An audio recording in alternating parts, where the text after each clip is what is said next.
आज हम ऐसी फिल्म की कथा लेकर आए हैं जिसमें भय, नाटकीयता, प्रेम और प्रतिशोध सब कुछ समाहित है, जो किसी भी सिनेमाई अनुभव को खास बना देता है। यह फिल्म रूस और यूक्रेन के युद्ध के दौरान रूसी सैनिकों द्वारा यूक्रेनी महिलाओं पर किए गए अत्याचारों को उजागर करती है।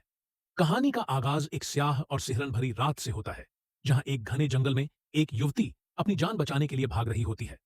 वह गंभीर रूप से घायल होती है और भागते भागते एक घर के समीप पहुंचती है, जहां लाल रंग की रहस्यमय रोशनी दिखाई देती है। इससे पहले कि वह कुछ समझ पाती, एक काली छाया उस पर झपट्टा मारती है और उसे हवा में उठा लेती है। यह रहस्यमयी शक्ति एंटिटी नाम लेकर एंड्रे का उल्लेख करती है। यह नाम सुनते ही वह युवती, जिसका नाम ओलेना है, घबराकर नींद से जाग उठती है। यद्यपि यह महज एक भयावह स्वप्न था, परंतु ओलेना इससे अत्यंत व्यथित हो जाती है। वह इस सोच में पड़ जाती है कि यह एंटिटी कौन थी और उसने एंड्रे का नाम क्यों लिया। इन प्रश्नों के उत्तर खोजते हुए उसका भय और गहरा हो जाता है। फिर वह अपने मंगेतर एंड्री के पास जाती है। ओलेना और एंड्री एक दूसरे से अत्यधिक प्रेम करते हैं और उनका जीवन खुशियों से सराबोर है। शीघ्र ही वे विवाह के बंधन में बंधने वाले हैं। एंड्री ओलेना के लिए नाश्ता तैयार करता है और फिर अपने कार्यस्थल की ओर निकल जाता है।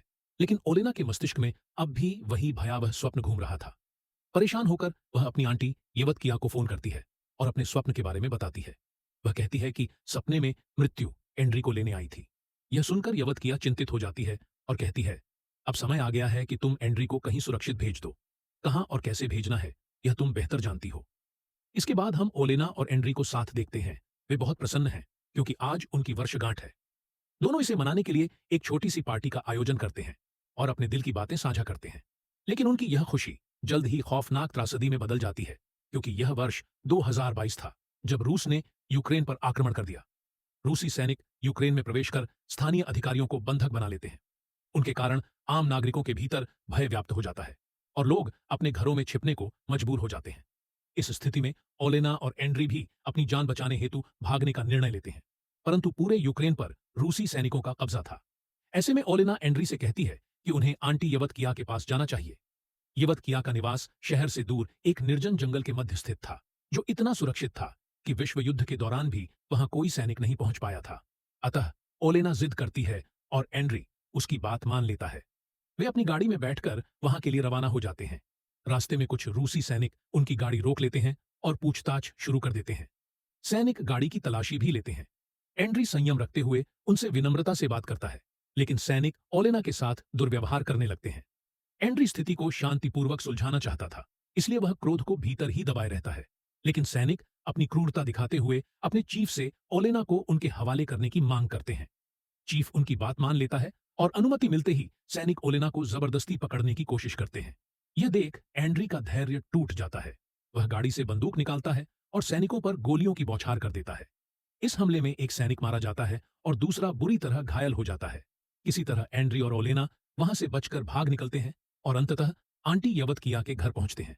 घर पहुंचते ही ओलेना अपने घायल डॉग को गाड़ी से बाहर निकालती है, जिसे गोलीबारी के दौरान चोट लगी थी। वह उसे आंटी के पास इलाज के लिए छोड़ देती है। तभी उसे अपने हाथों पर खून दिखाई देता है। वह घबराकर एंड्री के पास जाती है और पाती है कि उसे भी गोली लगी है। एंड्री की स्थिति अत्यंत गंभीर थी। ओलेना उसे बचाने की हर संभव कोशिश करती है, लेकिन घाव इतना गहरा था कि अंततः एंड्री की मृत्यु हो जाती है। ओलेना अपने प्रियतम को अपनी आंखों के सामने दम तोड़ते देख हृदय विदारक रूप से रो पड़ती है। बार बार उसे अपने सपनों में जो संकेत मिले थे, वे अब वास्तविकता में बदल चुके थे। वह काली परछाई मृत्यु एंड्री को अपने साथ ले जाती है। उधर वही रूसी सैनिक दिखते हैं, जो इस त्रासदी को लेकर जरा भी पश्चाताप नहीं कर रहे थे। वे अपने मृत साथी की आवश्यक वस्तुएं उठाकर निश्चिंतता से बैठ जाते हैं। ओलेना के लिए एंड्री की मृत्यु को स्वीकार करना कठिन था। वह उसकी लाश के पास बैठकर बिलख उठती है। ओलेना की यह हालत देखकर आंटी येवतकिया उसके पास आती है और उसे दिलासा देने की कोशिश करती हैं। वे कहती हैं, सब ठीक हो जाएगा।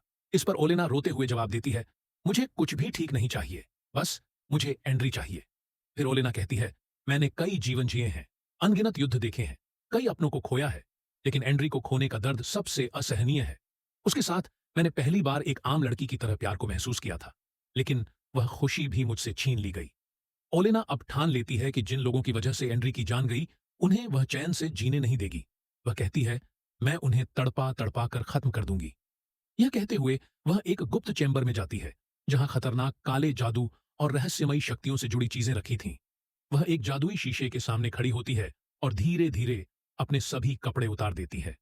हम देखते हैं कि उसकी कलाई पर टैटू बने हुए हैं, लेकिन जब वह जादुई शीशे में देखती है तो वे टैटू बेड़ियों के रूप में दिखाई देते हैं। ओलेना उन बेड़ियों को काटकर तोड़ देती है और वह सुपर नेचुरल पावर, जिसे उसने एंड्री के लिए त्याग दिया था, वापस अपने भीतर समा लेती है। कुछ ही पलों में उसका शरीर बदलने लगता है। हम देखते हैं कि ओलेना की रगों में एक नई ताकत दौड़ने लगती है। अब वह पूरी तरह बदला लेने के लिए तैयार हो चुकी थी। ओलेना कोई आम लड़की नहीं थी, बल्कि एक चुड़ैल थी, जिसने अपनी दुनिया को छोड़कर एंड्री के साथ साधारण जीवन बिताने की कोशिश की थी। मगर उसकी यह कोशिश नाकाम रही, इसलिए अब वह अपने असली रूप में वापस आ गई थी। दूसरी ओर रूसी सैनिकों का चीफ अपने आदमियों से कहता है कि खाने की सप्लाई नहीं आ पा रही, क्योंकि यूक्रेन की सेना ने उनके ट्रकों को रोक लिया था। फिर वह कहता है, अब तुम लोग पूरी तरह आजाद हो, जैसे भी खाना लाना है लाओ, किसी को भी मार सकते हो।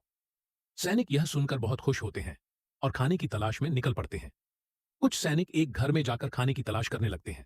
वहां एक बुजुर्ग व्यक्ति उन्हें रोकने की कोशिश करता है, लेकिन वे उसे मार देते हैं और उसके घर में जबरदस्ती घुस जाते हैं।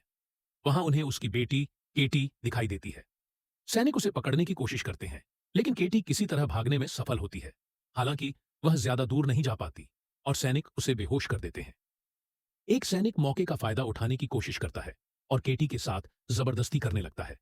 जब केटी को होश आता है तो वह चीखने लगती है, मगर सैनिकों को उस पर कोई दया नहीं आती।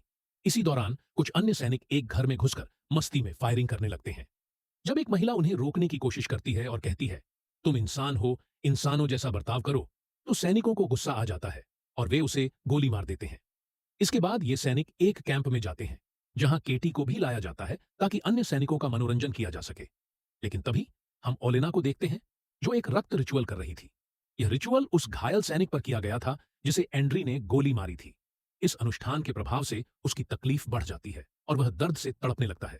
यह दर्द इतना असहनीय हो जाता है कि सैनिक के मुंह से बालों का गुच्छा और एक कागज का टुकड़ा बाहर आता है, जिस पर लिखा होता है, यह जंगल तुम सबकी कब्र बनेगा। यह देखते ही वह सैनिक इतना डर जाता है कि उसकी मौके पर ही मौत हो जाती है। इधर चीफ को एक भयानक सपना आता है, जिसमें वह ओलेना को खून से लथपथ देखता है। वह कह रही थी, मैं तुम सबको खत्म कर दूंगी। यह सपना देखकर चीफ डर जाता है और सैनिकों को आदेश देता है कि केटी को कहीं दूर ले जाया जाए। चीफ के आदेश पर सैनिक केटी को जंगल के एक सुनसान इलाके में फेंक देते हैं। यहीं ओलेना प्रकट होती है और केटी से पूछती है, क्या तुम्हें बदला लेना है? केटी कुछ नहीं कहती, लेकिन उसकी आंखों में छिपा दर्द उसके इरादे स्पष्ट कर देता है। ओलेना यह समझ जाती है। उधर एक सैनिक जब यूरिन करने जाता है तो उसके शरीर से खून निकलने लगता है। यह देखकर वह बहुत घबरा जाता है। इसके बाद दो सैनिकों को दिखाया जाता है, जिनमें से एक को ओलेना अपने वश में करने की कोशिश करती है। लेकिन जब वह सैनिक अपने परिवार की तस्वीर दिखाता है तो ओलेना उसे मारने से रोक लेती है। वहीं दूसरे सैनिक को वह लालच देकर अपनी ओर खींचती है। वह जमीन पर बिखरे पैसों को देखकर उनकी ओर बढ़ने लगता है। अगली सुबह जब सभी सैनिक अपने फोन चेक करते हैं तो उन सबको एक ही संदेश प्राप्त होता है, तुम सबकी कब्र इसी जंगल में खुदेगी।